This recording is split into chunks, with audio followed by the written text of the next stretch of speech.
Assalamualaikum warahmatullahi wabarakatuh. Waalaikumsalam warahmatullahi wabarakatuh. Jumpa pada acara webinar kali ini yang bertema membumikan kesetaraan gender untuk mengatasi pelecehan seksual.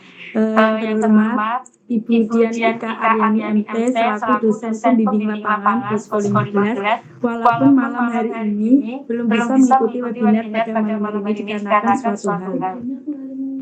Yang saya hormati Bapak Mas Kurosid, SNI Magister Agama Bidang Hukum, selaku pemateri pada malam hari ini. Dan tak lupa teman-teman yang saya banggakan dan yang berbahagia. Pertama-tama marilah kita panjatkan puji syukur kepada Allah Subhanahu wa taala karena telah memberikan rahmat kesehatan dan keselamatan sehingga kita dapat berkumpul dalam acara webinar pada malam hari ini. Kedua kalinya sholawat serta salam senantiasa kita panjatkan kepada junjungan kita Nabi Agung Muhammad SAW yang kita tunggu syafaatnya kelak di yaumil qiyamah nanti. Amin ya rabbal alamin. Sebelumnya perkenalkan saya Nila Ispia sebagai moderator yang akan memandu jalannya sesi webinar pada malam hari ini.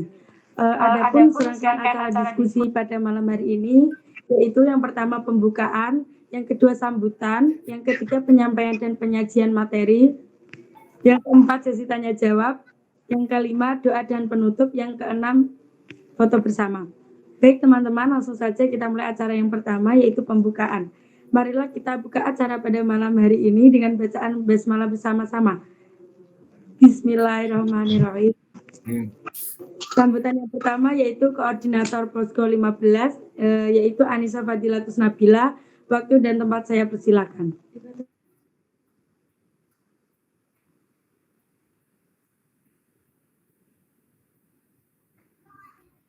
Assalamualaikum warahmatullahi wabarakatuh. Yang saya hormati Ibu DPL Posko 15 Ibu Dian Ika Aryani MT yang berhalangan untuk mengikuti webinar kesetaraan gender kali ini dikarenakan beliau sedang berada di rumah sakit untuk mengantarkan anaknya check up. Yang saya hormati Bapak narasumber Bapak Mas Kurosid SH IMAHK yang sudah berkenan menjadi pemateri dalam webinar kesetaraan gender yang bertema membumikan kesetaraan gender untuk mengatasi pelecehan seksual, serta teman-teman yang mengikuti acara webinar ini yang saya hormati pula. Pertama-tama saya ucapkan terima kasih kepada rekan-rekan Posko 15 yang sudah menyelenggarakan acara webinar ini walaupun via online. Saya juga mengucapkan terima kasih kepada Ibu Dian selaku DPL Posko 15 yang sudah membimbing kami dalam menyelenggarakan acara webinar ini. Dan tidak lupa saya mengucapkan kepada Bapak Mas Kurosid SHI MAHK yang sudah berkenan menjadi pemateri acara ini. Semoga ilmu yang diberikan kepada teman-teman semua bisa bermanfaat ke depannya. Mungkin cukup sekian sambutan dari saya selaku koordinasi Posko 15. Mohon maaf apabila dalam acara webinar ini ada kekurangannya. Sekian, terima kasih. Wassalamualaikum warahmatullahi wabarakatuh. Baik, terima kasih atas sambutannya Koordinator Posko 15. Sambutan yang kedua yaitu penanggung jawab Divisi Kesetaraan Gender, yaitu Andri Aditya. Waktu dan tempat saya persilakan. Assalamualaikum warahmatullahi wabarakatuh. Alhamdulillahirabbil alamin wassalatu wassalamu ala asrofil anbiya'i wal mursalin wa ala alihi washabihi ajmain amma ba'du. Yang terhormat Bapak Masur Rosid sebagai pemateri webinar kali ini. Yang terhormat Ibu Dian Ika Aryani selaku pembimbing KKN MIT Posko 15 ini. Dan yang terhormat rekan-rekan anggota kelompok KKN MIT 16 Posko 15 sekarang.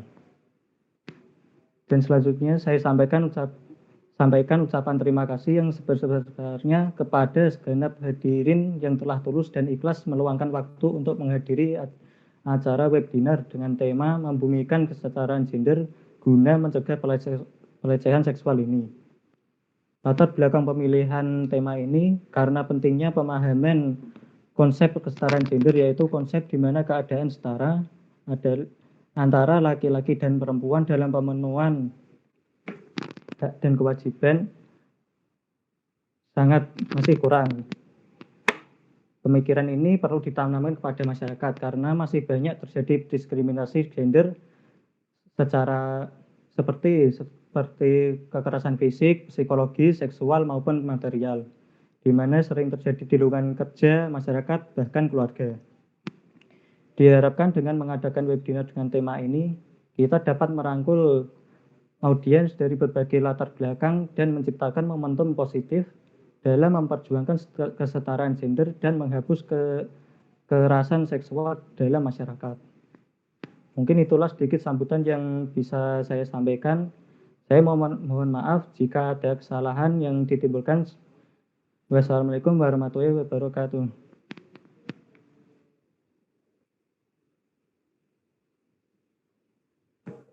Terima kasih atas sambutannya.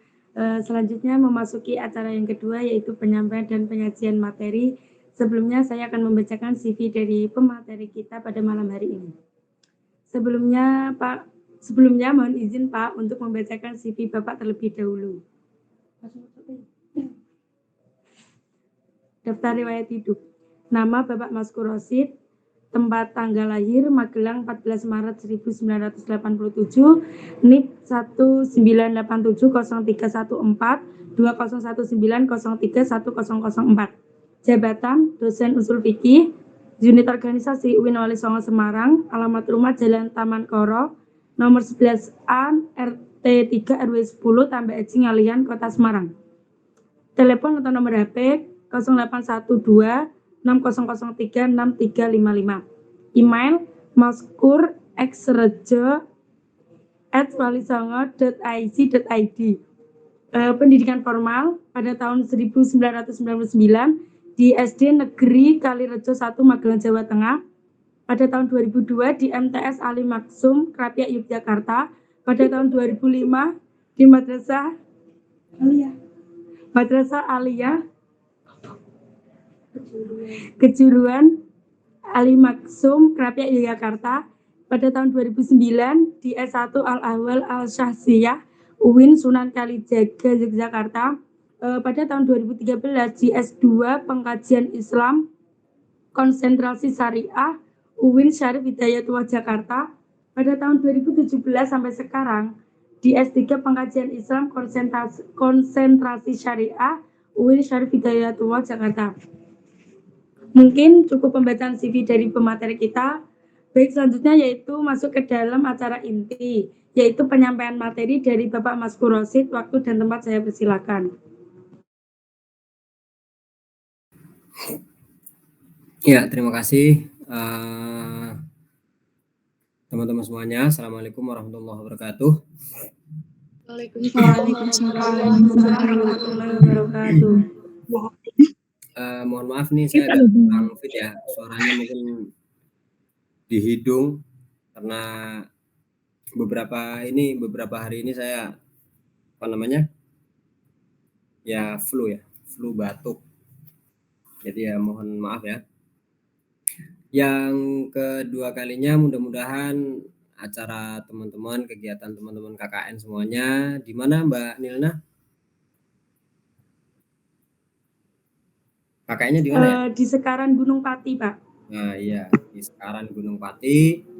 Mudah-mudahan lancar semuanya.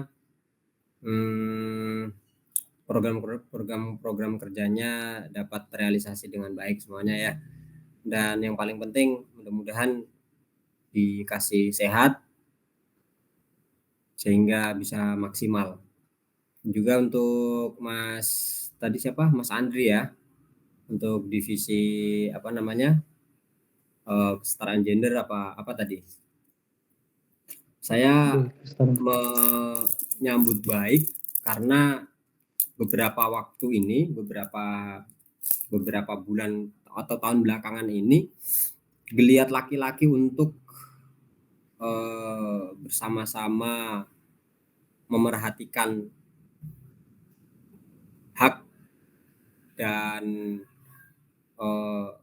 tanggung jawab laki-laki untuk bersama-sama memerhatikan perempuan dan anak ini mulai menggeliat. Saya tulis di CV saya yang tadi nggak dibacakan ya, itu saya tergabung di belajar ya, saya masih tahap belajar tergabung di Gerakan Pria Peduli Perempuan dan Anak Provinsi Jawa Tengah, Garpu Perak. Di sana kita diminta untuk terlibat aktif. Salah satunya adalah meminimalisir, bisa lebih jauh lagi tujuan kita adalah untuk menghentikan, salah satunya yang terpenting adalah menghentikan kekerasan seksual. Jadi saya kira agak pas gitu tema malam hari ini, tema webinar malam hari ini yang bertema membumikan kesetaraan gender untuk penanggulangan kekerasan seksual gitu, pelecehan seksual. Ya, saya lebih tertarik untuk bilang kekerasan seksual karena pelecehan seksual ini bagian kecil saja daripada kekerasan seksual.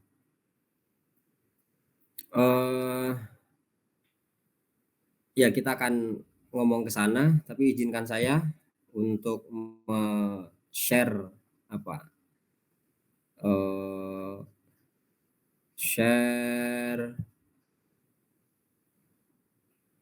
gender equity.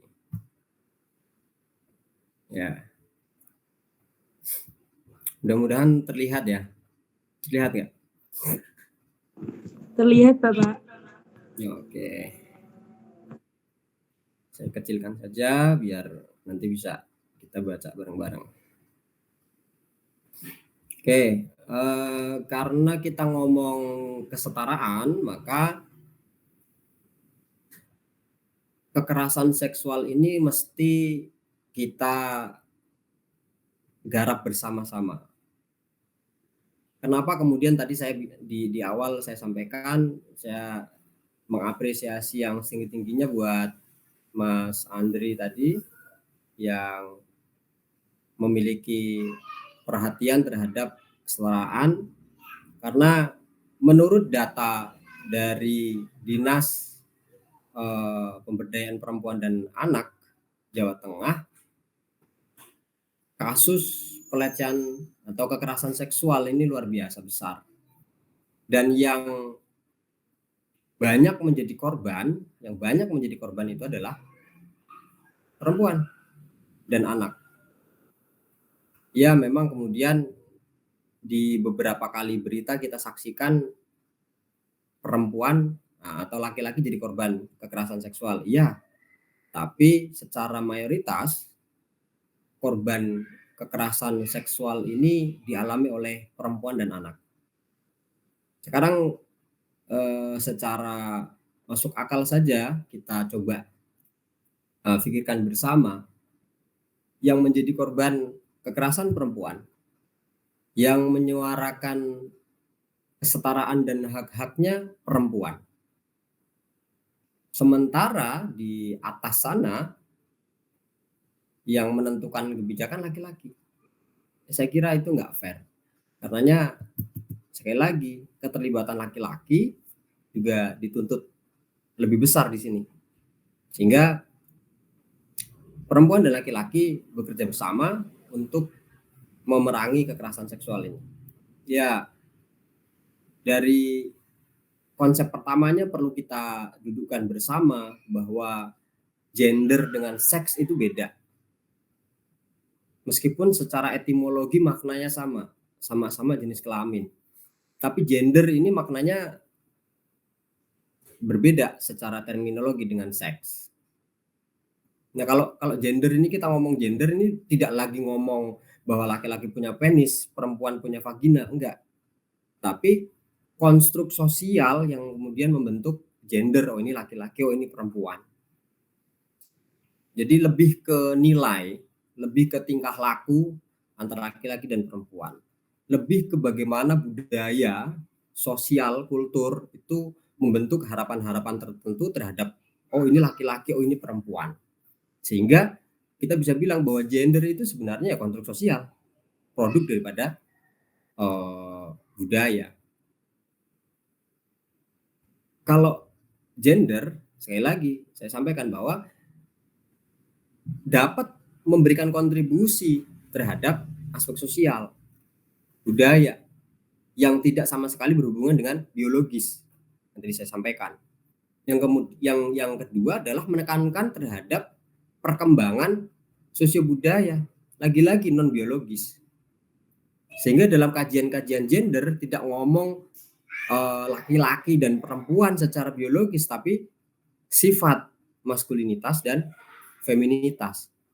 Sementara seks yang makna etimologinya itu ya sama-sama kelamin tadi, itu lebih sebagai identifikasi perbedaan dari sisi biologis. Oleh karenanya yang dibahas di sana adalah sisi biologis, kimia dalam tubuh kita, hormon, fisik, reproduksi, dan lain sebagainya.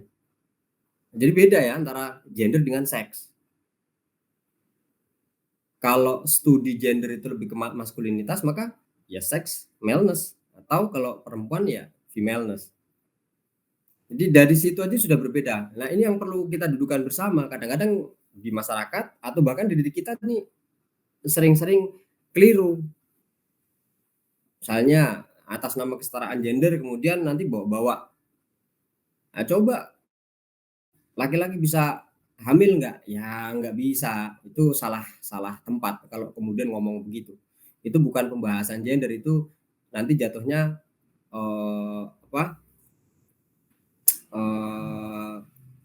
perdebatan yang tidak berujung. Oke ya, sebagai ilustrasi untuk kita memudahkan, seks itu bagaimana sih? Kalau seks gampang, laki-laki pasti punya penis, punya jakun, menghasilkan sperma. Tidak memiliki kebiasaan rutin sebagaimana perempuan. Kalau perempuan, ilustrasi seksnya adalah memiliki vagina, memiliki rahim, memiliki saluran untuk melahirkan, memiliki payudara, memiliki sel telur yang berbeda dengan laki-laki, dan memiliki kebiasaan rutin. Perempuan menstruasi, mengandung, melahirkan, menyusui. Yang itu tidak bisa saling dipertukarkan. Sudah, itu bawaan, itu seks, bawaan. Laki-laki dalam hal seks ini tidak bisa berubah menjadi perempuan, yang perempuan juga tidak bisa berubah menjadi laki-laki. Sementara dalam kajian gender, laki-laki itu karena tadi saya sampaikan produk budaya, gender itu membidik laki-laki sampai hari ini ya, kuat, gagah, rasional, perkasa, jantan, berpendidikan tinggi, kewajiban mencari nafkah, menjadi pemimpin, dan bergerak di sektor publik. Sementara perempuan diidentifikasi sebagai cantik, lemah lembut, emosional, ibuan, tidak perlu bekerja, dia cukup sebagai ibu rumah tangga, mengasuh anak, keluarga, dan bergerak di bidang domestik. Yang berbeda dengan seks, maka gender, ciri-ciri tersebut bisa dipertukarkan. Artinya, perempuan bisa kuat, perempuan bisa perkasa, perempuan bisa rasional, perempuan bisa berpendidikan tinggi, perempuan bisa berpenghasilan, perempuan bisa bergerak di sektor publik. Sementara laki-laki bisa lemah lembut, tapi kalau cantik tidak ya. Bisa emosional, bisa keibuan, bisa mengasuh anak, bisa mengatur keluarga, dan bisa bergerak di bidang sektor domestik. Yang ciri itu, identifikasi itu bisa saling bertukar peran.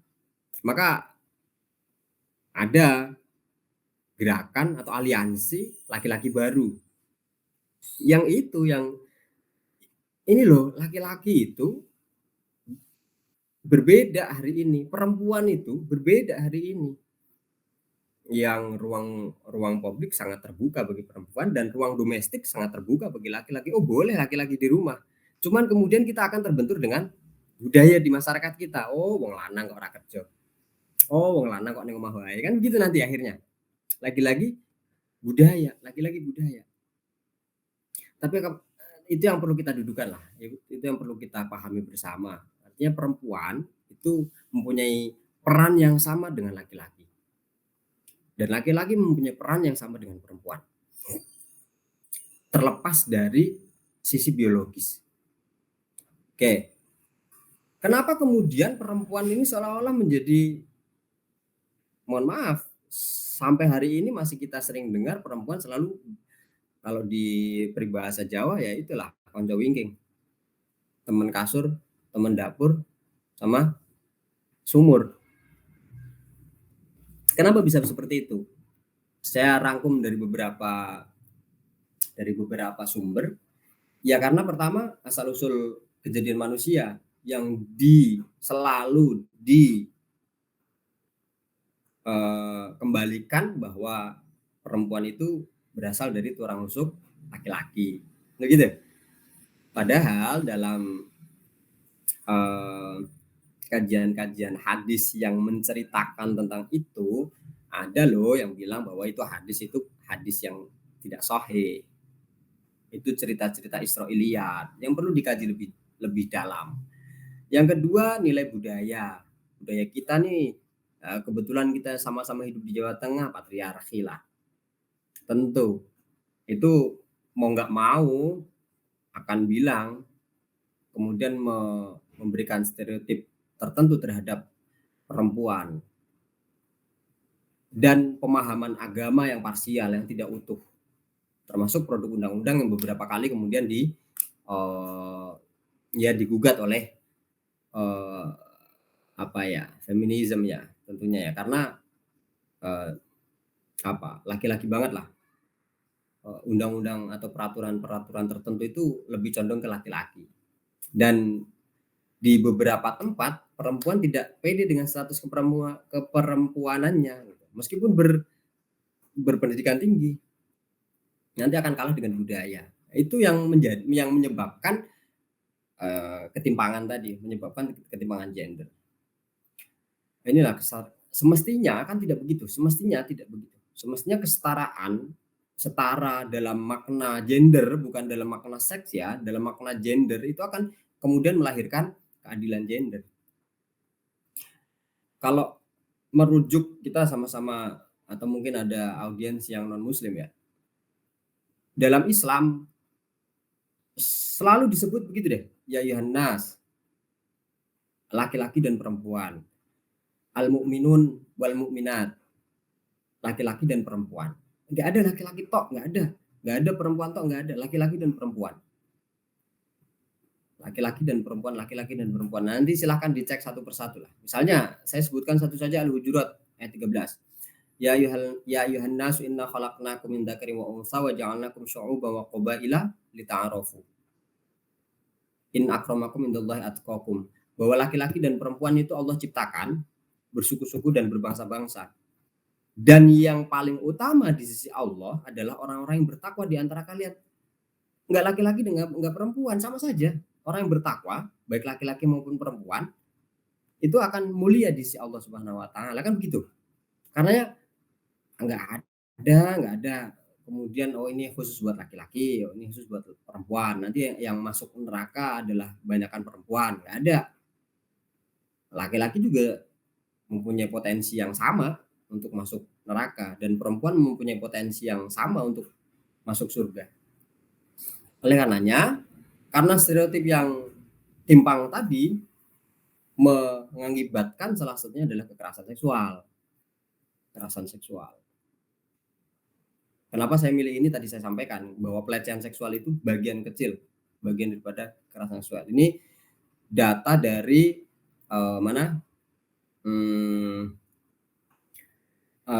Provinsi Jawa Tengah ya, 2018 sampai 2022. Ada sekian ribu korban kekerasan seksual, yang laki-laki ada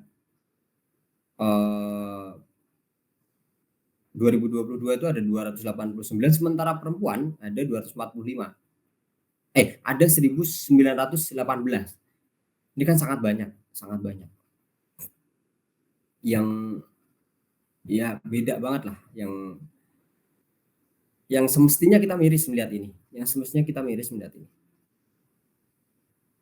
Ya, tidak menutup fenomena bahwa laki-laki juga menjadi korban, tapi lagi-lagi bahwa korban kekerasan seksual ini didominasi oleh perempuan dan anak. Perempuan ada 1918, sementara anak ada 1224. Ini kan luar biasa ya. Luar biasa, ini banyak banget. Yang kalau didiamkan, saya kira kok nanti akan menimbulkan masalah yang lebih banyak. Dan dari sisi jenis kekerasannya ya, ada kekerasan fisik, bisa teman-teman lihat sendiri, ada kekerasan psikis, seksual, ada penelantaran, ada trafficking, ada eksploitasi, dan sebagainya.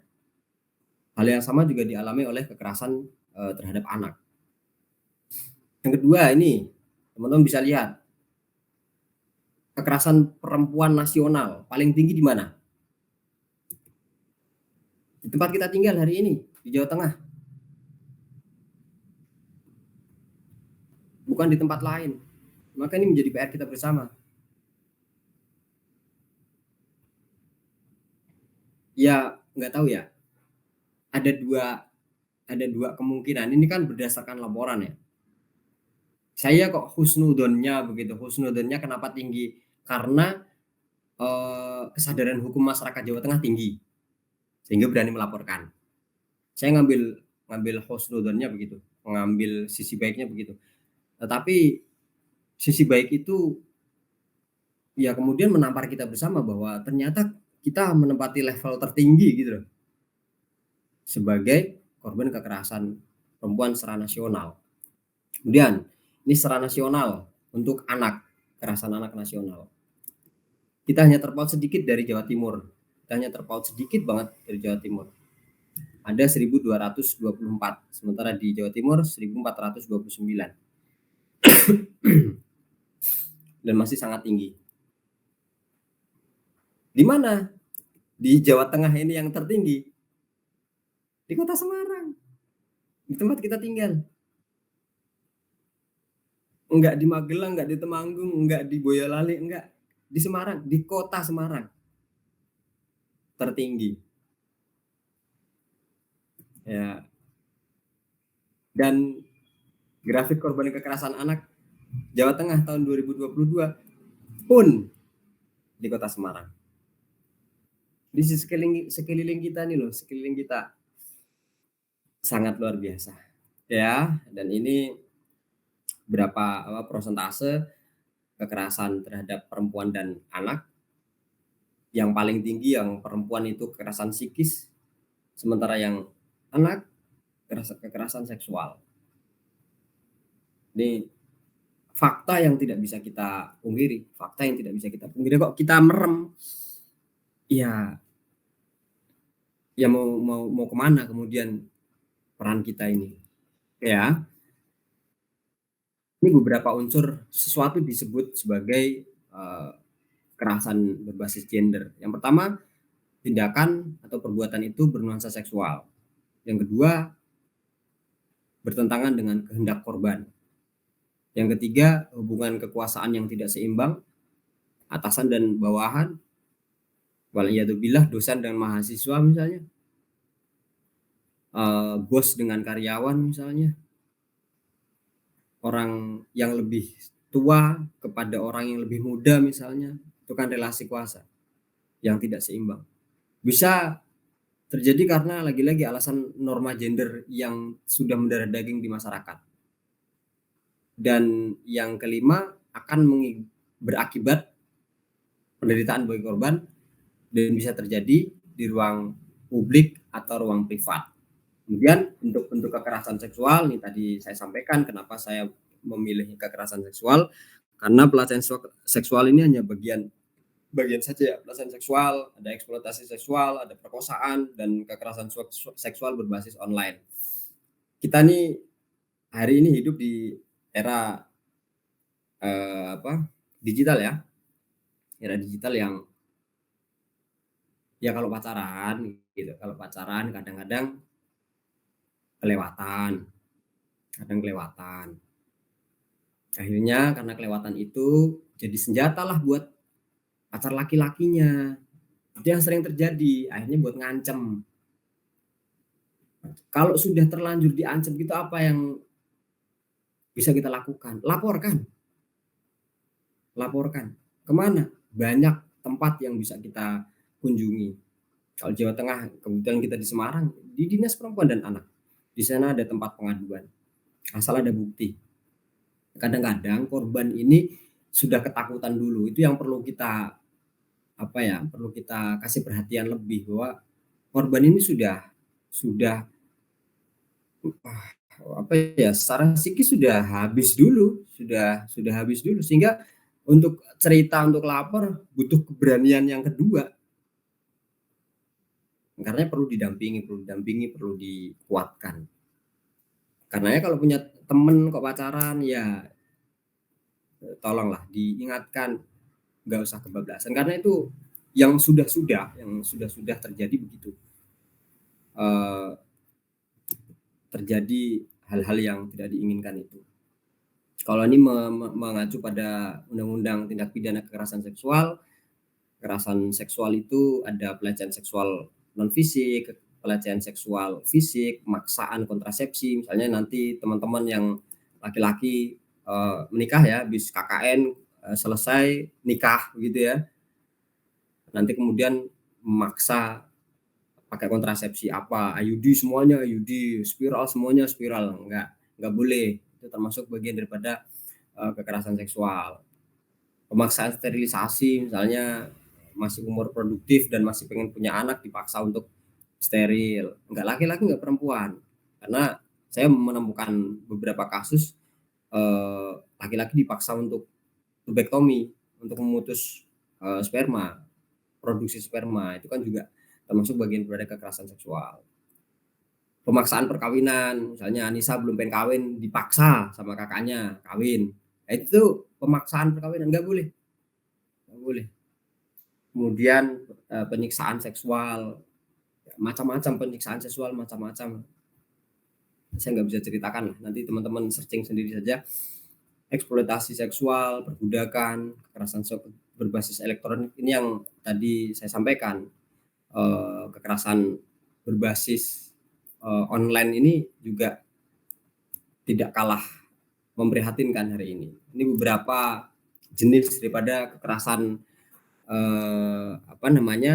berbasis gender online.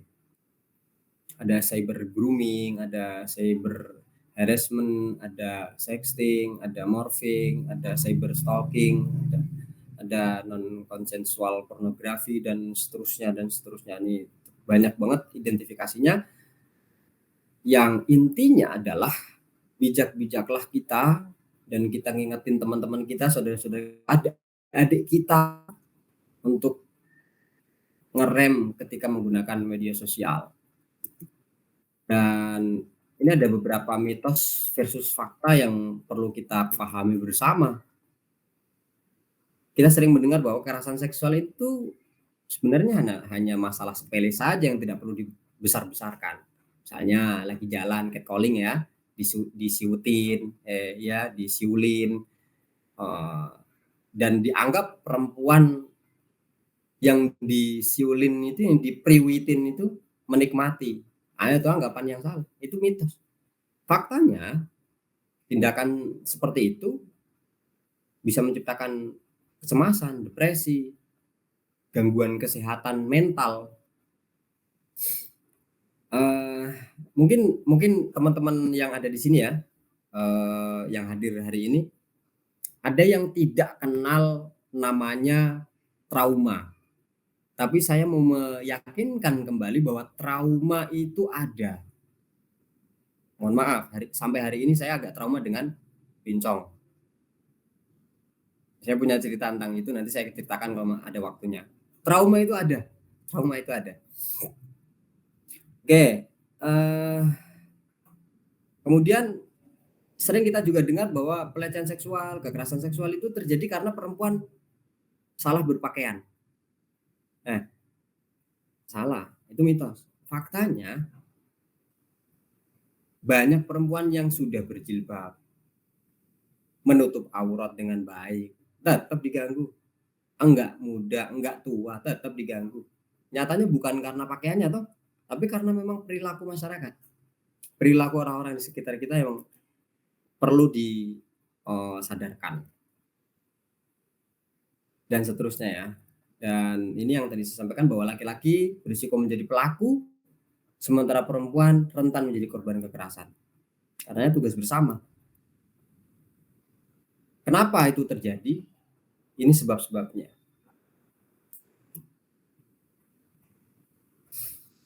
Laki-laki berisiko menjadi pelaku.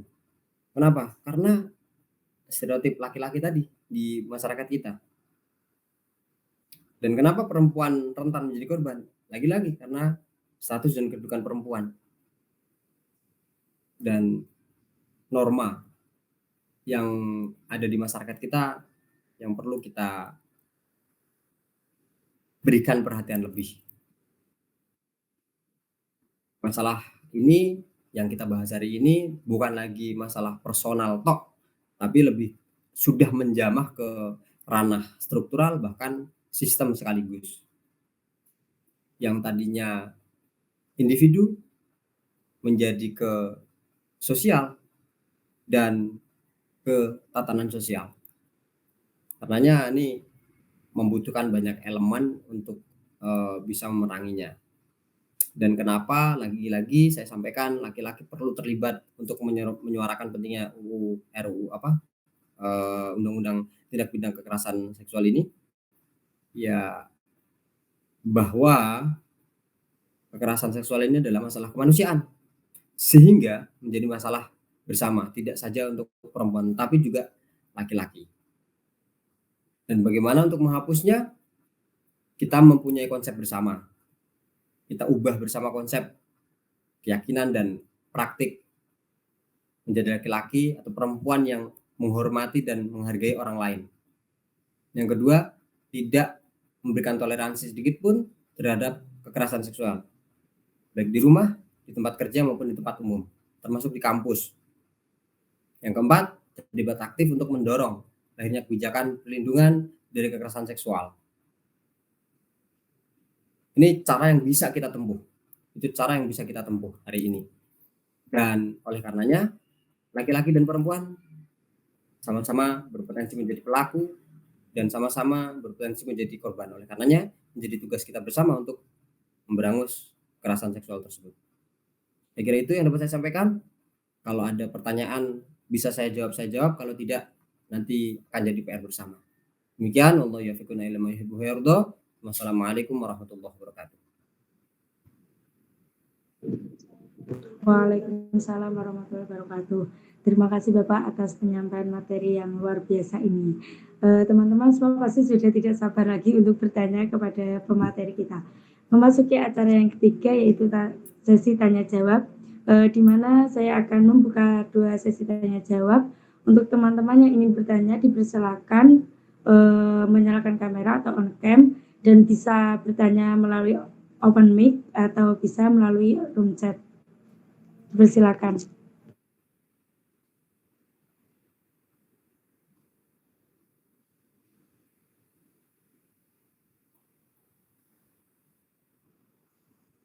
Tes.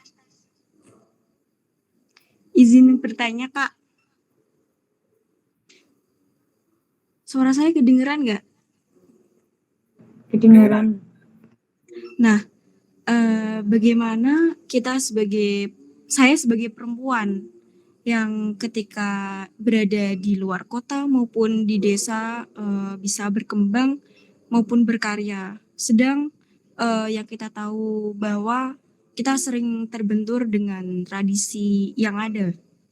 Mungkin cukup itu. Terima kasih.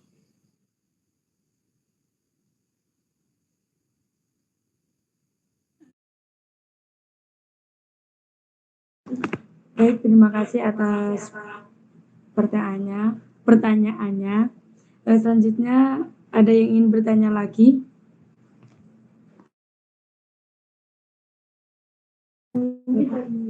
Atau mungkin Bapak Mas Rasid bisa menjawab terlebih dahulu. Oh ya, baik. Eva tadi ya, Eva Nurholiswa ya. Nggih, Pak. Ya, saya pikir ya, hari ini kok anggapan bahwa perempuan tidak boleh berkembang dan eh, mengaktualisasikan diri perlahan mulai hilang. Yang saya amati bahwa kok masih ada itu karena memang lagi-lagi tingkat pengetahuan yang pertama ya, faktor utamanya dari tingkat pengetahuan yang eh, kurang terhadap keamanan hari ini. Yang kedua, trauma masa lalu. Kalau kita sudah tahu misalnya, kenapa saya nggak boleh berkembang, saya nggak boleh bekerja di tempat di luar karena ketidaktahuan, ketidakpahaman orang tua, maka kita kasih paham, tentu dengan tentu dengan etika. Kita kasih paham bahwa eh, jaminan keamanan itu sekarang sudah berbeda dengan zaman dulu. Kalau alasannya adalah karena trauma masa lalu, maka kita sembuhkan dulu trauma itu. Misalnya orang tua melarang kita karena dulu orang tua pernah mengalami ABC. Kita sembuhkan dulu tuh. Sehingga trauma itu tidak kemudian menjadi masalah bagi orang lain. Paham ya? Misalnya, saya cerita begini. Tahun 2004, saya masih di Jogja waktu itu, jam 1:30 malam. Ya karena masih bocah waktu itulah. Saya ikut klub namanya RKC. Apa namanya? Klub motor lah ya. Motor King gitu. Nongkrong lah kita di 0 km. Waktu itu belum serem ini, ada kelitih dan lain sebagainya. Kita nongkrong, kemudian di tengah iseng nongkrong saya keliling.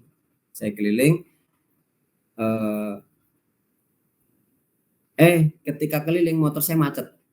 Tahu nggak yang di sekeliling saya apa? Mohon maaf, ada waria. Mungkin ada 15-an. Dan itu mengelilingi saya.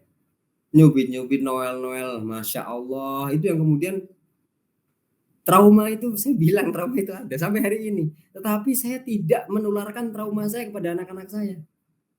Ya sudah, nggak apa-apa, bahwa itu manusia. Iya, saya sadar betul bahwa mereka juga manusia. Cuman trauma ini belum disembuhkan. Tetapi saya mempunyai kebijakan untuk tidak menularkan trauma saya pada anak. Itu yang bisa, misalnya kok Eva mengalami hal yang sama, tidak diperbolehkan untuk ABC karena trauma masa lalu orang tua. Itu bisa diselesaikan dengan cara itu. Saya kira itu sih. Lebih dari itu, Eva Nur sudah kuliah di UIN Wali Songo, saya kira kok orang tuanya sangat terbuka, memberikan kebebasan, memberikan kepercayaan yang sepenuhnya ke Eva bisa menjaga diri, menjaga nama baik diri dan keluarga. Saya kira itu bukti bahwa orang tuanya sangat bijak. Saya kira itu, Eva. Baik, Bapak. Terima kasih. Oke, sama-sama. Baik Pak, di sini ada yang bertanya melalui room chat. Yang bertanya itu mengenai tanggapan masyarakat mengenai perempuan yang mandiri dalam segi pekerjaan dan bisa jadi memiliki penghasilan lebih dibandingkan laki-laki. Bagaimana pandangan laki-laki mengenai hal tersebut? Terima kasih. Bagaimana pandangan laki-laki mengenai ketika punya istri penghasilannya lebih tinggi daripada suami? Laki-laki siapa dulu nih? Kalau saya, istri saya penghasilannya sebulan 100 juta. Alhamdulillah, saya seneng banget. Iyalah. Ya, Mas Andri Aditya. Sampean punya istri. Sampean penghasilannya sebulan 10 juta. Istri sampean penghasilannya 100 juta. Saya kira kok seneng. masalah kedua timbul, kemudian istri dalam tanda kutip songong, itu perlu kasih tahu. Kan begitu? Itu perlu kasih tahu. Ada orang yang ya memang kemudian menjadi masalah. Ya tidak satu dua kasus keluarga kemudian bercerai, pisah akibat penghasilan istri yang lebih tinggi daripada suami. Faktornya banyak. Yang pertama gengsi laki-laki. Makanya jadi laki-laki nggak usah terlalu gengsi, biasa saja. Yang gengsi itu nggak ada untungnya. Laki-laki itu kewajibannya menafkahi, memberikan nafkah. Sudah semampunya. Dan dalam tataran teori dengan tataran realistis itu nanti berbeda. Dalam tataran realistis yang penting apa? Komunikasi. Yang penting komunikasi. Ada kok banyak laki-laki yang nganggur sementara perempuannya bekerja dan kehidupan keluarganya tetap langgeng, banyak. Ada juga yang keduanya sama-sama bekerja dan keluarganya tetap langgeng, banyak. Ada juga yang perempuannya bekerja, laki-lakinya bekerja, penghasilan laki-lakinya lebih tinggi daripada perempuan, keluarganya tetap langgeng, banyak. Ada juga yang laki-lakinya bekerja, perempuannya bekerja, penghasilan perempuannya lebih banyak dari laki-laki dan keluarganya masih utuh, banyak. Kita ngambil yang baik-baik saja. Kita ngambil yang baik-baik saja. Adapun kemudian omongan orang ngapain didengerin? Itu saya kira kok tidak memberikan kontribusi positif terhadap kehidupan kita. Paling enak itu kan begitu. Paling enak itu ikuti apa yang benar dan tidak usah dengarkan apa yang membuat kita jatuh. Kita sering mendengar berita ada orang ngomongin kita di belakang. Kita mendingan gak usah dengar. Daripada dengar kemudian kesel, itu akan membawa dampak psikis yang kurang baik. Saya kira itu saya komentari itu saja, karena kalau bagaimana kemudian tanggapan masyarakat ya tergantung masyarakat yang mana. Tapi kalau yang minta dijawab adalah bagaimana pandangan laki-laki, karena saya laki-laki alhamdulillah kalau kemudian penghasilan istri saya lebih tinggi daripada saya, tapi kebetulan istri saya di rumah enggak bekerja. Saya membebaskan, mau kerja silahkan, mau di rumah silahkan. Istri saya memilih untuk di rumah, padahal ya kalau ngomong eman-eman S1 sastra Inggris, S2 sastra Inggris UGM. Tapi lagi-lagi saya ngomong anak 10 menit itu nggak bisa. Istri saya seharian dari pagi sampai pagi lagi. Ya, silakan kalau ada yang lain. Baik Bapak, apakah boleh menambahkan pertanyaan? Silakan. Saya Nila Isfia. Bapak izin bertanya, di tempat saya itu ada pasangan yang ingin menikah tetapi terhalang oleh pendidikan. Misalnya si cowoknya itu pendidikan SMP atau SMA, terus yang cewek itu pendidikannya S1. Terus? Tetapi tidak jadi menikah dikarenakan kesenjangan pendidikan. Bagaimana pendapat Bapak sebagai seorang laki-laki mengenai hal itu? Apakah ada rasa insecure karena ada rasa insecure atau hal apa? Karena ada cowok yang masih ada rasa insecure tentang hal itu. Terima kasih Bapak. Ya. Kalau teman-teman pernah dengar ya, nanti Afdolis belakangan ya. Kalau teman pernah dengar apa istilah kafaah, pernah dengar ya? Kafaah, kufu. Dalam fikih munakahat ada, dalam fikih perkawinan ada kafaah. Kafaah itu, ini bukan curhat ya Nilna ya. Baik, Pak. Bukan curhat ya. Kalau curhat saya sarankan juga mencari pasangan yang sekufu. Artinya jangan sampai nanti kan begini, ini tataran realistik aja ya, nggak usah tataran idealis ya. Tataran realistis bahwa yang nanti akan kita temui dari bangun tidur sampai mau tidur lagi itu pasangan kita. Maka cari pasangan yang enak diajak ngobrol, yang nyambung diajak ngobrol. Nanti kalau udah nikah, 70% aktivitasnya itu ngobrol. Yakin? Yang ngobrolnya bisa di mana-mana, di tempat tidur ya, di dapur, di mana-mana. Di luar sana gitu. Kok tidak nyambung obrolannya, nanti merepotkan. Yakin? Maka buat misalnya kok kebetulan saya yang lulusan SMP pengen ngawinin perempuan yang lulusan S1, artinya saya tidak sadar diri, saya tidak ngaca diri. Seharusnya saya memantaskan diri untuk perempuan yang saya sayangi, kan begitu semestinya. Saya kira itu ya Nilna. Dan itu terjadi, saya kebetulan kok ada kasus yang sama persis seperti itu. Kasusnya sama persis itu. Dan menimpa keluarga saya. Yang perempuan S1 psikologi bisa.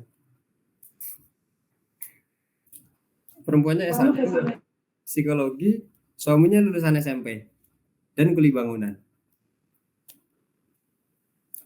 Yang bikin lalu bagaimana Pak? Apakah tetap dilanjut menikah atau bagaimana? Itu pilihan masing-masing. Kalau menurut saya yang perempuan itu yang cari yang sekufu deh. Cari yang sekufu deh. Ini nanti ngomongnya jadi biro jodoh ini. Nanti ngomongnya jadi biro jodoh. Kalau kata saya, mending nyari yang sekufu atau yang laki-lakinya suruh kuliah dulu deh. Nanti nggak enak banget itu dipandang masyarakat kita. Tapi kok kalau memutuskan untuk ya sudah, ya nggak apa-apa, asal menerima konsekuensi. Konsekuensinya macam-macam. Saya kira itu Nilna.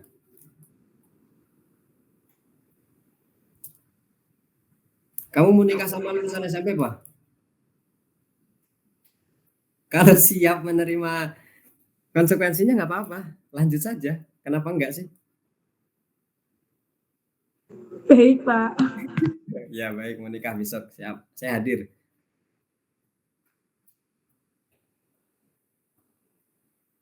Silakan.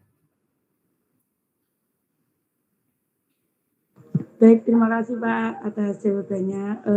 Untuk teman-teman, apakah ada yang masih mau bertanya? Silakan. Izin moderator. Izin. Silakan Mas Abdulis. Iya Pak. Baik, bismillahirrahmanirrahim warahmatullahi wabarakatuh. Waalaikumsalam warahmatullahi wabarakatuh. Sebelumnya saya ucapkan terima kasih kepada moderator atas kesempatannya yang telah diberikan kepada saya. Baik, di sini saya akan mengajukan pertanyaan kepada Bapak pemateri. Nah, pertanyaan saya adalah apa saja tindakan yang dapat dilakukan untuk mengurangi terjadinya kekerasan terhadap perempuan dan anak, serta bagaimana peran kita sebagai masyarakat dalam membantu korban kekerasan tersebut. Baik, mungkin hanya itu saja, Pak. Terima kasih. Ya. Boleh saya jawab langsung? Baik Pak, persilakan. Ya, tadi saya sampaikan apa yang bisa kita lakukan gitu ya ketika atau untuk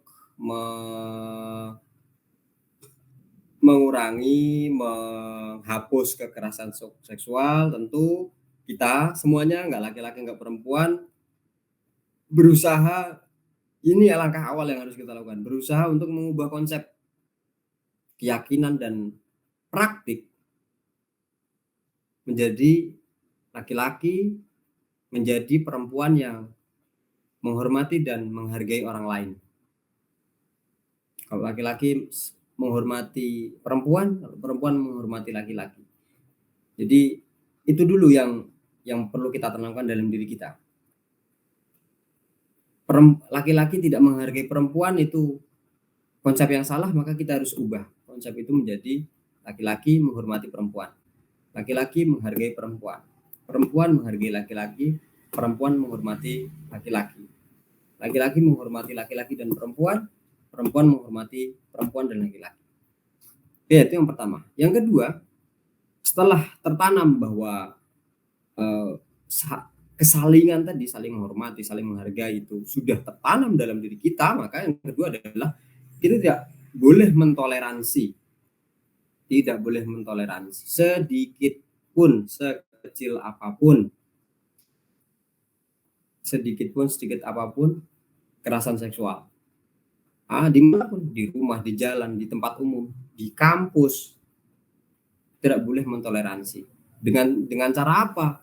Dengan cara mencegah. Kalau melihat, kita hentikan.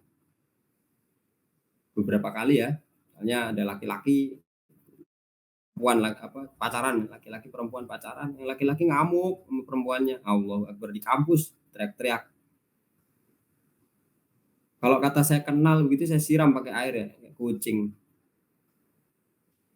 Karena ya itu sangat merendahkan.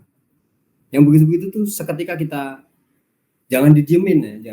Kalau didiemin ya kita nggak punya sikap apapun. Dan yang ketiga adalah terlibat aktif dalam mengkampanyekan urgensi undang-undang pemberantasan tindak pidana kekerasan seksual. Itu jawaban yang pertama atau cara bagaimana yang bisa kita lakukan untuk terlibat aktif dalam menghapus kekerasan seksual. Yang kedua adalah ketika kita mendampingi korban.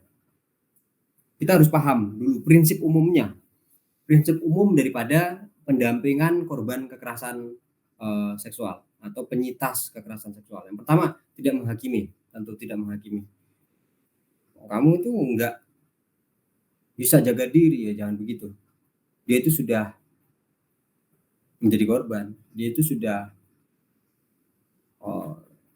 habis mental dan pikirannya, maka kita tidak boleh menghakimi. Yang kedua, membangun hubungan, kemudian menjaga kerahasiaan. Dan ya artinya jangan diumbar gitu. Oh yang ono kemarin habis digini-iniin, jangan. Itu namanya mengumbar. Dan yang keempat ya tentu, atau yang selanjutnya tentu mendampingi korban untuk berani speak up. Berani ngomong, berani lapor. Jangan takut. Teman-teman melihat atau jadi korban, jangan diem aja. Karena itu penyakit itu kalau didiemin akan tambah parah, harus diobati. Sementara penindakan pelaku kekerasan seksual kira-kira ada 4 prinsip. Yang pertama, bahwa pelaku bertanggung jawab 100% atas perbuatannya. Itu prinsip pertama. Prinsip yang kedua adalah melakukan konfrontasi. Yang ketiga, mendorong pelaku untuk bertanggung jawab dengan mengikuti proses pemeriksaan yang benar.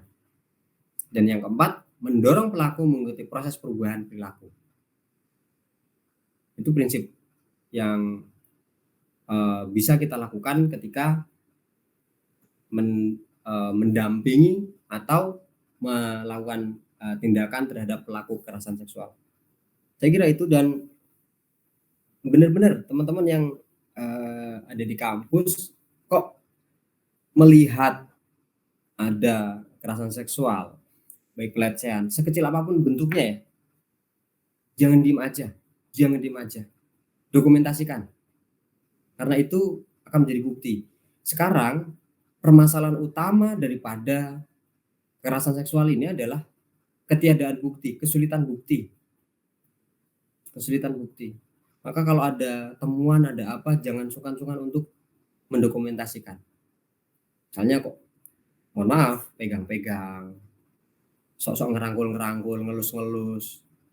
Yang dielus-elus, yang dirangkul, yang dipegang kok tidak setuju, itu termasuk bagian daripada pelecehan seksual. Maka dokumentasikan, karena itu salah satu kelemahan yang dihadapi oleh korban. Saya kira itu Mas Abdulis. Baik, terima kasih Pak.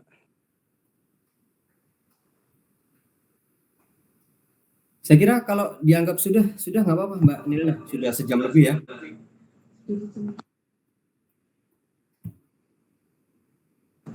Mohon maaf Pak, bisa diulangi lagi? Iya, sekira dianggap sudah cukup karena kita sudah sejam lebih nih, bisa ditutup saja. Nanti materi saya share lewat Mbak Anissa ya. Gitu Pak.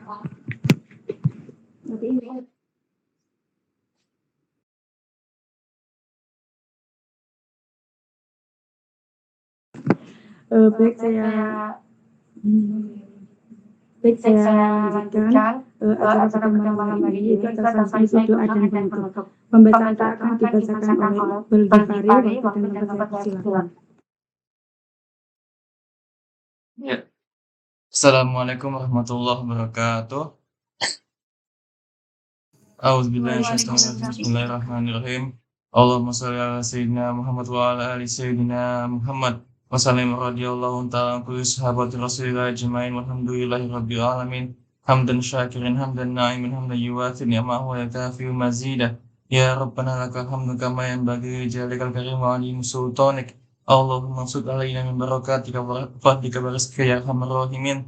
Allahumma qanni'na bima razaqtana wa barik lana fi ma ataitana wa akhlif ala kulli ghaibatin lana minka bi khair. Allahumma ighfir lana wa li walidina warhamhuma kama rabbayana shighara. Rabbana hab lana min azwajina wa dhurriyyatina qurrata a'yun waj'alna muttaqina imama. Rabbi ij'alni muqimas salati min dhurriyyati rabbana wa taqabbal du'a.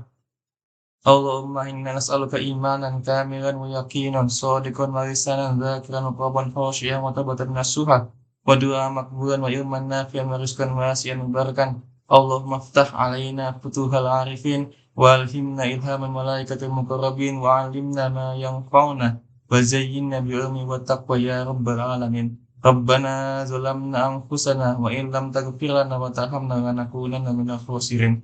Rabbana atina fid dunya hasanah wa fil akhirati hasanah wa qina azabannar. Wa sallallahu ala sayyidina Muhammadin wa ala alihi washabbihi wasallam. Bifadli subhanaka rabbika rabbil izzati amma yasifun wa salamun alal mursalin walhamdulillahi rabbil alamin. Wassalamualaikum warahmatullahi wabarakatuh. Waalaikumsalam warahmatullahi wabarakatuh. Terima kasih atas bacaan doa. Acara yang terakhir yaitu foto bersama. Sebelum mengakhiri acara webinar pada malam hari ini, mohon peserta bisa angkat kamera guna untuk melakukan foto bersama.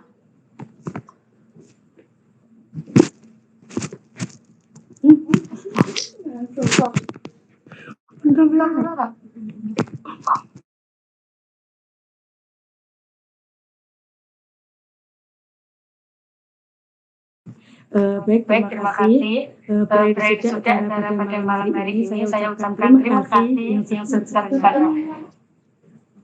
Semoga ilmu yang disampaikan dapat bermanfaat semua.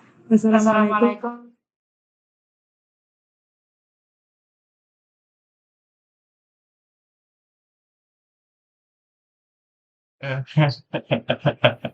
Saya izin pamit ya teman-teman, terima kasih, sehat selalu. Assalamualaikum. Terima kasih Pak.